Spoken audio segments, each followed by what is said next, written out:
The COVID-19 pandemic did not exclude anyone to disturb in terms of healthcare, education, and business.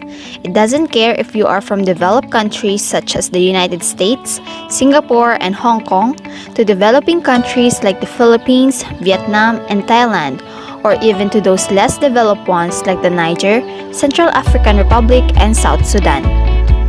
The International Monetary Fund's importance and role now is greatly emphasized in this time of crisis as they were established to ensure the monetary system's stability in every country included, and even those that are not.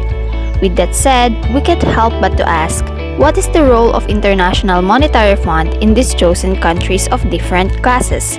And how these different levels of countries doing after the attack of the pandemic to their places? During this pandemic, the IMF is continuing to support countries towards recuperation. This support ranges from providing policy advices, financial support, capacity development, and debt relief for the poorest. Here is the list of the role that the International Monetary Fund stood in helping their member countries in their improvement on the backlash of the COVID-19 pandemic. First, they provided emergency financing. The Rapid Credit Facility (RCF) and Rapid Financing Instrument (RFI) of the IMF had temporarily doubled their access as the request for emergency financing during the pandemic dramatically increased.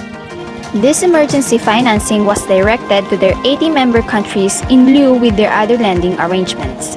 Second, through the Catastrophe Containment and Relief Trust or CCRT of IMF, they provided grants for extended debt service relief to their 29 poorest and most vulnerable countries. This was done to make the scarce financial resources of benefited countries gets used towards their emergency and medical relief efforts. Third, they called for bilateral debt relief to the low-income countries' creditors.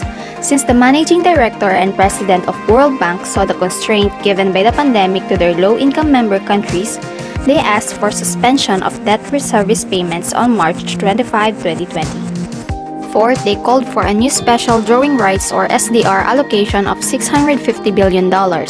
This $650 billion was a fund planned to be used to help their member countries meet their long-term global need to supplement reserves and to support members' recovery efforts.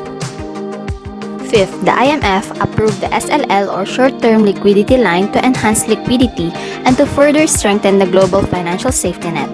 This SLL was established to support countries in need with moderate balance of payment supports.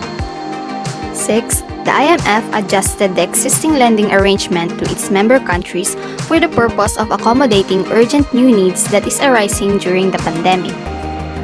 Seventh, the IMF gave policy advice to member countries to overcome the crisis, to protect the most vulnerable, and to set the stage of economic recovery.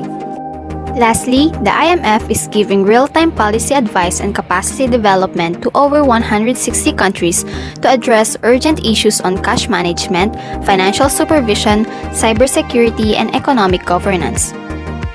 Meanwhile, these are the economic situations of my chosen countries. Starting from the three chosen developed countries, which are the United States, Singapore, and Hong Kong. These three countries' economic situation got the least drawbacks from the health crisis in comparison with the others. The reason was due to their ability to get monetary supply to the IMF to support their advanced healthcare to combat the spread of the virus. Second, from the three chosen developing countries, which are the Philippines, Vietnam, and Thailand. These three countries' economic situation was heavily affected by the health crisis, commonly seen through small business bankruptcy, increase in job loss and unemployment, interruption in education system and livelihood, and inadequate effective response to the stop of virus spread. Since these three countries are all members of the IMF, they receive financing and other monetary assistance to support their causes.